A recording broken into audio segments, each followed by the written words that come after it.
नमस्कार, आप देख रहे हैं सुप्रभात बिहार और आपके साथ मैं हूं विवेक। सबसे बड़ी खबर से शुरुआत करते हैं। सड़क हादसे की खबर है। नालंदा के चंडी थाना क्षेत्र में एक ही परिवार के 4 लोगों की मौत हो गई। 3 लोग घायल बताए जा रहे हैं और यह बताया जा रहा है कि शोभा देवी नाम की महिला छत से गिर गई थी, जहां से उसे सदर अस्पताल बिहार शरीफ अस्पताल ले जाया जा रहा था। डॉक्टरों ने बेहतर इलाज के लिए विम्स पावापुरी में उसे भर्ती कराया, लेकिन चालक मनमानी करते हुए पटना लेकर उसे चला गया। इसी बीच चंडी थाना क्षेत्र के गौड़ा पहुंचते ही एंबुलेंस ने अनियंत्रित होकर खड़े ट्रक में टक्कर मार दी।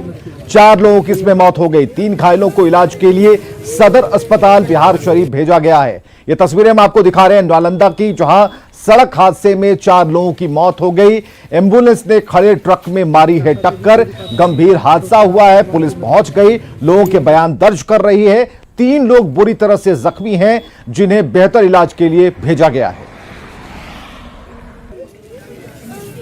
तो बड़ी खबर नालंदा से इस वक्त की हम आपको बता रहे हैं। बिहार थाना क्षेत्र की घटना, जहां चंडी थाना क्षेत्र में सड़क हादसा हुआ है और बताया जा रहा है कि एंबुलेंस ने खड़े ट्रक में टक्कर मारी है और 4 लोगों की घटनास्थल पर ही मौत हो गई। 3 लोग गंभीर रूप से घायल हैं, जिन्हें बेहतर इलाज के लिए भेजा गया है। तो इस वक्त की बड़ी खबर, यहाँ से रेफर कर दिया गया पटना के लिए, पावापुरी के लिए। लेकिन पावापुरी जाने के क्रम में वो बिना मतलब कुछ बोले हुए वो पटना लेके चल गया और रास्ते में एक्सीडेंट हो गया। कितने की मौत हुई है? 4 का। 3 घायल। ड्राइवर मतलब ज़्यादा ड्रिंक किए हुए था पूरा। एम्बुलेंस वाला? जी। हम लोग जा रहे थे, ड्राइवर इतना स्पीड में चला रहा था कि हमारी ये सरिता पुता भैया से उसने माना किया कई बार, लेकिन नहीं सुना, स्पीड में चला ही रहा था। इसी बीच कौन जगह गौड़ापुर, हाँ, वहाँ जाते हुए जब ट्रक पर धक्का मारे। चलिए 2 सवाल यहां पर सामने आते हैं, जिसमें एक बात तो ये कि जो गाड़ी का जो ड्राइवर था, जो एंबुलेंस चला रहा था, उसने शराब पी रखी थी। दूसरी बात ये कि जो 3 घायल हैं, क्या स्थिति है उनकी? अभिषेक हमारे साथ हमारे सहयोगी जुड़ चुके हैं। अभिषेक, आप बताएं। जी, बता दो कि तीनों की हालत अभी ठीक ठाक बताई जा रही है और उसे इलाज कराकर वहीं पर अस्पताल में भर्ती करा दिया गया है। लेकिन सबसे बड़ी बात है कि एक ही एम्बुलेंस में 8 लोग सवार थे, जिसमें 2 आगे सवार थे, जिसके कारण शायद ड्राइवर का कहना है कि स्टीयरिंग नहीं लगने के कारण इस तरह से घटना घटी है। लेकिन इन लोगों का कहना है कि नहीं, सारा चालक द्वारा शराब पी रखी थी, जिसके कारण यह हादसा हुई है। हालांकि इस घटना में 4 लोगों की मौत हो गई है, 3 लोग घायल हो गए हैं। जब पुलिस ने जांच शुरू की, क्या पुलिस ने अपनी जांच में यह पाया कि ड्राइवर ने शराब पी थी? उसका टेस्ट कराया गया? फिलहाल पूरा चालक वहां से भागने में सफल रहा, जिसके बाद पुलिस एम्बुलेंस चालक पर केस कर रहे हैं और उसके बाद उस पर कार्रवाई के लिए छापेमारी कर रही थी। चलिए, बहुत बहुत शुक्रिया इन तमाम जानकारियों के लिए। चलिए, बिहार में आज का जो दिन है राजनीतिक हलचलों से भरा रहने वाला है। सभी पार्टियां रेस में हैं। मुख्यमंत्री नीतीश कुमार आज जेडीयू की वर्चुअल रैली करेंगे। रैली के माध्यम से नीतीश कुमार पार्टी के चुनावी अभियान का आगाज करने वाले हैं। मुख्यमंत्री पार्टी के नए कार्यालय से पार्टी के अभियान की शुरुआत करेंगे। बीजेपी के नेता चुनावी रणनीतियों पर भी मंथन करने वाले हैं। पार्टी के प्रभारी भूपेंद्र यादव और राष्ट्रीय संगठन महामंत्री बीएल संतोष पार्टी की कई बैठकों में हिस्सा लेंगे। आज एलजेपी की भी बैठक है, जिस पर सबकी नजरें हैं। दिल्ली में एलजेपी के संसदीय बोर्ड की बैठक है। चिराग के तेवर को अगर देखें तो एलजेपी की यह बैठक बेहद ही अहम मानी जा रही है। कांग्रेस भी आज बिहार क्रांति वर्चुअल महासम्मेलन कर रही है। सम्मेलन के माध्यम से कांग्रेस मौजूदा सरकार के खिलाफ हल्ला बोलने के साथ पार्टी कार्यकर्ताओं में जोश भरने की कोशिश करेगी। आरजेडी अपने चुनावी अभियान को धार देने के लिए जिला और प्रखंड मुख्यालयों में कई कार्यक्रम कर रही है। तो जेडीयू आज से चुनावी अभियान का आगाज कर रहा है। नीतीश कुमार आज वर्चुअल रैली करेंगे और दावा 20 लाख से ज्यादा लोगों को इस वर्चुअल रैली से जोड़ने का है। मुख्यमंत्री पटना में जेडीयू ऑफिस में बने कर्पूरी सभागार में मौजूद होंगे, जहां रैली के व्यापक इंतजाम कर दिए गए हैं। जेडीयू अब पूरी तरह चुनावी तैयारी में जुट गया है। पूरे पटना को जेडीयू के पोस्टरों से बांट दिया गया है। इनकम टैक्स चौराहे के आसपास का पूरा इलाका पार्टी के पोस्टरों से पटा है। अमूमन होता है जब बड़े बड़े रैलियों में पोस्टर बैनर लगते हैं पटना की सड़कों पे, बिल्कुल वैसे ही तस्वीर दिख रही है इस वक्त पटना की सड़कों पे। अब देखिए, एक बड़ा सा बैनर लगाया गया है जिसमें लिखा गया है कि श्री नीतीश कुमार मुख्यमंत्री बिहार से लाइव जुड़े, www.jdu.live.com पे, और ट्विटर से जुड़े, ऑनलाइन जुड़े, ये तमाम तरह के सोशल मीडिया के माध्यम से जैसे वर्चुअल रैली से जुड़ने का आग्रह किया गया है। और जेडीयू को उम्मीद है कि इस वर्चुअल रैली में वो तमाम रिकॉर्ड बनेंगे जो आज तक नहीं बने हैं। जेडीयू की तरफ से ये दावा किया जा रहा है कि 25 लाख लोग इस वर्चुअल रैली के माध्यम से जुड़ेंगे। तो उसी को लेकर पटना के सड़कों पे बड़े बड़े तस्वीर लगाए गए हैं और जिसमें लिखा गया है कि आप सोशल मीडिया के माध्यम से कैसे इस वर्चुअल रैली से जुड़ सकते हैं। और तैयारी सिर्फ सड़कों पर ही नहीं है। जिस कर्पूरी सभागार से जेडीयू के अध्यक्ष और बिहार के मुख्यमंत्री का संबोधन होगा, वहां भी मुकम्मल तैयारी है। सोशल डिस्टेंसिंग का ख्याल रखते हुए कुर्सियां लगाई गई हैं। 11:30 बजे वर्चुअल रैली की शुरुआत होगी जिसे नीतीश कुमार संबोधित करेंगे। और ये तस्वीर, जिस कमरे की तस्वीर हम आपको दिखा रहे हैं, मंच हुआ, उसके अलावा कई कुर्सियां लगी हुई हैं जिसमें सोशल डिस्टेंसिंग में पूरा अच्छी तरीके से पालन किया गया। इस वक्त आप तस्वीर देख सकते हैं और यहाँ पे चुनिंदा लोगों को बैठाया जाएगा जो इस रैली में शामिल होंगे। इसके अलावा सोशल मीडिया को तमाम फोरम से लोग जुड़ेंगे। पहले चरण के अप्रैल के महीनों में जब हम लोग वर्चुअल के माध्यम से इंटरेक्ट कर रहे थे पार्टी के कार्यकर्ताओं से, नेताओं से, एमपी एमएलए से, इन लोगों से, तो उसमें हम लोगों को समस्या हो रही थी। कभी हम लोग को जूम पे जाना पड़ता था, कभी हम लोग को गूगल मीट पे जाना पड़ता था। तो उसी समय संजय झा जी ने जो है वो निर्णय किया कि हमारा एक अपना प्लेटफॉर्म होना चाहिए और बिहार के जो IIT के जो हमारे बच्चे हैं उनके माध्यम से संजय झा जी ने एक टीम तैयार कराई। और हम समझते हैं कि ये उनकी दूरदर्शिता थी कि उन्होंने फोरसी किया कि आने वाले समय में कहीं हम लोगों को वर्चुअल में ही अगर रैलियां करनी पड़ेगी तो हम कैसे कर पाएंगे। इसका टारगेट जो जेडीयू की तरफ से दिया गया है कि 25 लाख लोगों को, 20 से 25 लाख लोगों को इस रैली से जोड़ने की तैयारी हो। तो जाहिर सी बात है चुनावी साल में इस वर्चुअल रैली पर तमाम सियासी दलों की भी निगाहें टिकी हुई है। कैमरामैन सुबोध के साथ आनंद अमृतराज, न्यूज 18 नेटवर्क, पटना। तो तैयारी सिर्फ तीर वाली पार्टी के साथ नहीं है बल्कि सत्ता पक्ष के अलावा विपक्ष भी पूरी तरह से तैयार है। आरजेडी एक नए नारे के साथ युवाओं पर फोकस कर रहा है। कांग्रेस आज से बिहार क्रांति महासम्मेलन शुरू करने वाली है और इसके जरिए पार्टी नेता कार्यकर्ताओं को जीत का मंत्र देंगे।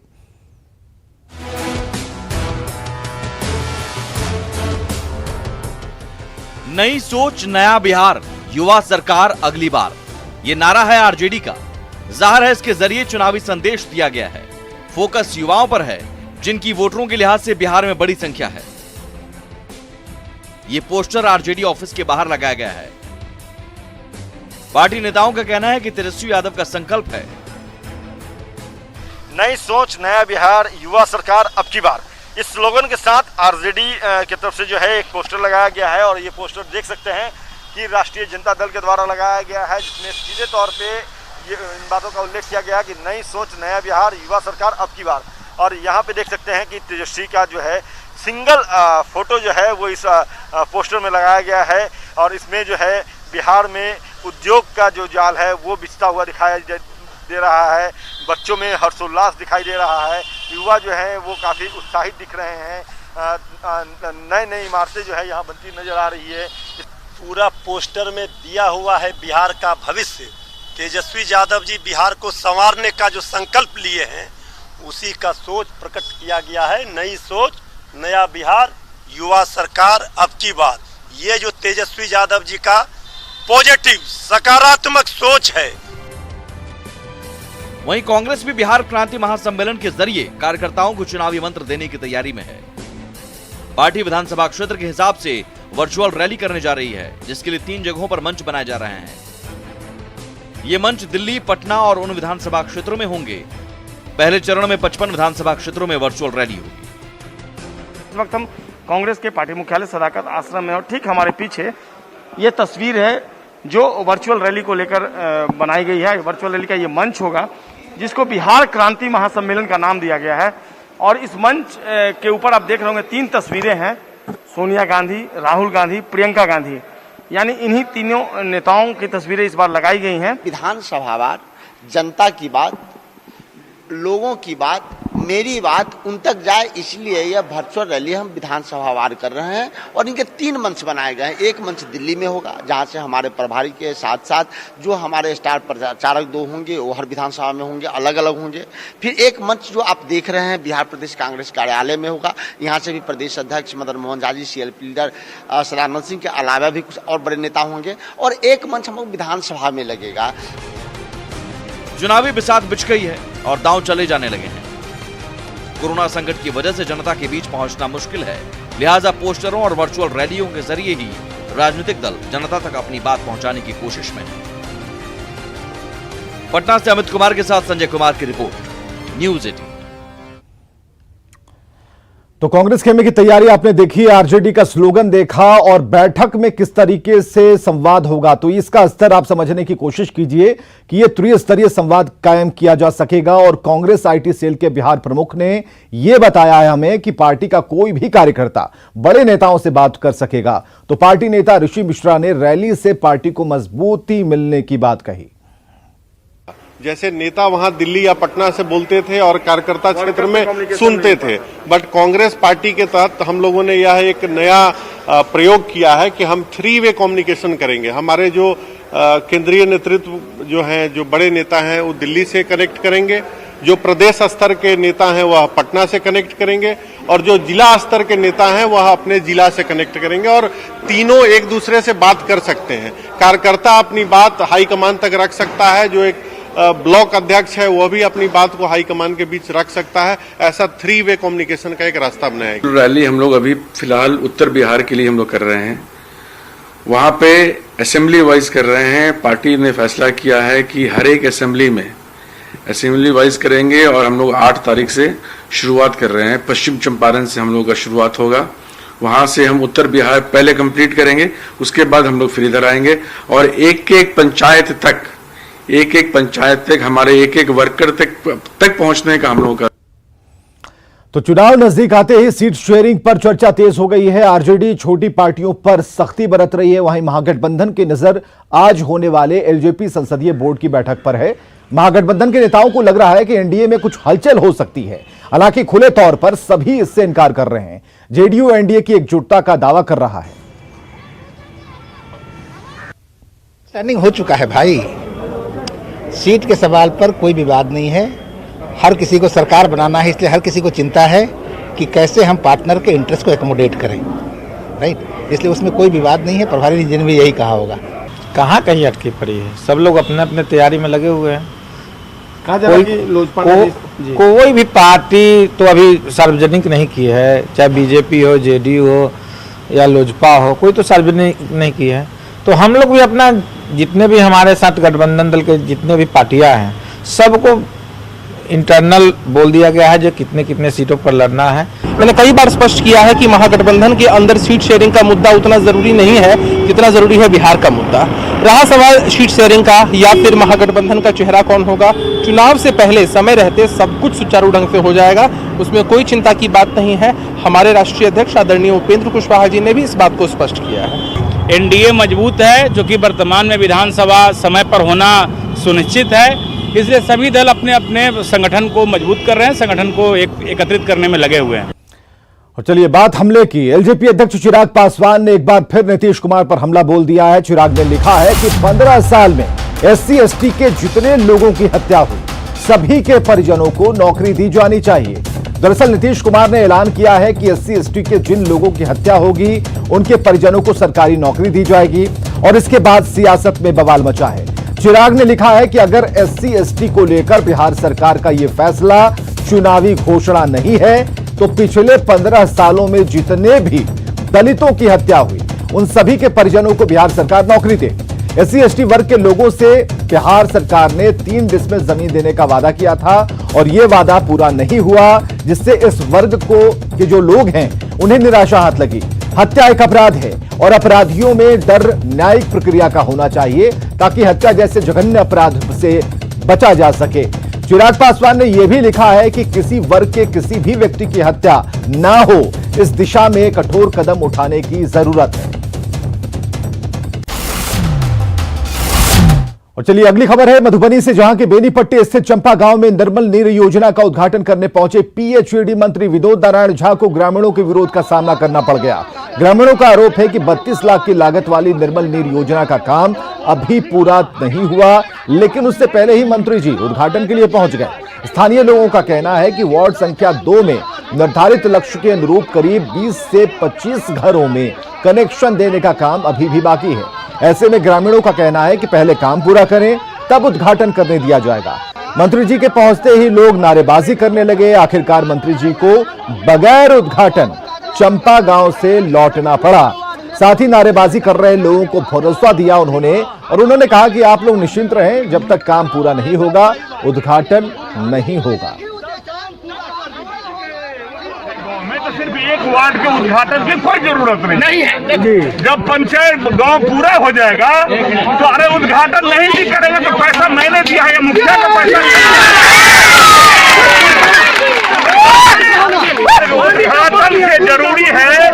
उद्घाटन से जरूरी है कि इन तीनों पंचायत को जो बिहार सरकार ने 15 करोड़ रुपया दिया है उससे लोगों को पानी पहुंचे।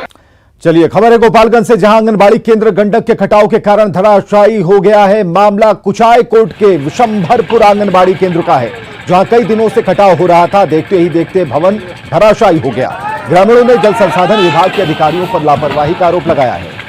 ये एक्सक्लूसिव तस्वीरें हम आपको दिखा रहे हैं। गंडक के कटाव की जो दहशत है इन तस्वीरों में साफ तौर पर देखने को मिलेगी। आंगनबाड़ी केंद्र धराशायी हुआ और किस तरीके से चंद सेकंड में ही यह केंद्र धराशायी हो गया।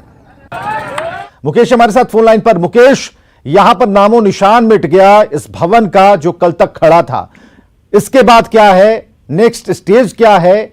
जो प्रशासन है उनका क्या कहना है? क्या अभी भी इसे रोकने के प्रयास किए जा रहे हैं? वहां पर कुछ व्यवस्थाएं की गई हैं? देखिए विवेक, मैं बता दूं पूरा मामला कुचायकोट के काला मटनिया पंचायत के विशंभरपुर का है और यहाँ पर पिछले 2 सप्ताह से लगातार कटाव हो रहा है।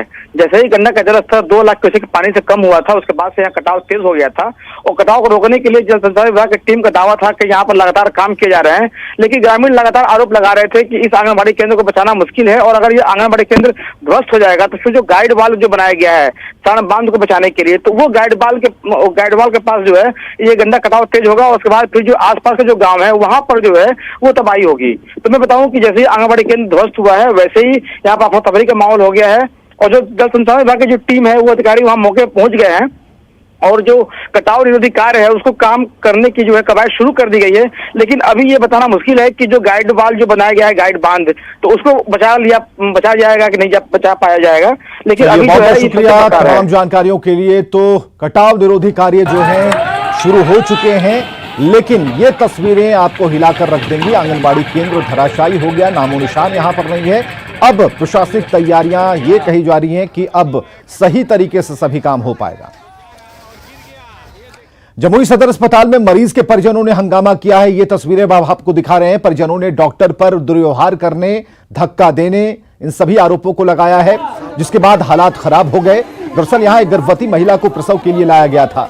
परिजनों ने वहां मौजूद डॉक्टर से महिला के ऑपरेशन की गुहार लगाई, लेकिन महिला के ऑपरेशन के बजाय डॉक्टर ने परिजनों के साथ बदतमीजी की, उन्हें धक्का दे दिया, जिससे नाराज परिजनों ने अस्पताल में जमकर बवाल काटा। आखिरकार अस्पताल प्रबंधन की दखल के बाद हालात पर काबू पाया जा सका।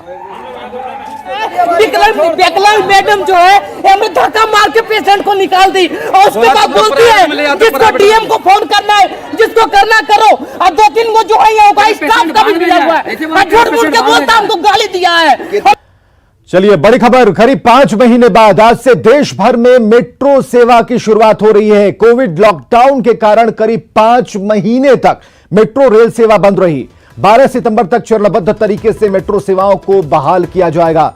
हालांकि कंटेनमेंट जोन में मेट्रो सेवाएं बहाल नहीं होंगी। इसके साथ जानकारियां यह है कि यात्रियों को हर हाल में सोशल डिस्टेंसिंग का पालन करना ही होगा। अगर यात्री ऐसा नहीं करते हैं तो कुछ स्टेशनों पर मेट्रो ट्रेनों को रोका जा सकता है। नोएडा मेट्रो रेल से ने कोरोना के लक्षण वाले यात्रियों से ट्रेन में यात्रा नहीं करने की अपील की है। बेंगलुरु मेट्रो रेल कॉरपोरेशन की सेवा भी आज से बहाल हो रही है और पहली ट्रेन पर्पल लाइन पर आज से चलेगी, जबकि ग्रीन लाइन पर 9 सितंबर से ट्रेनें दौड़ने लगेंगी।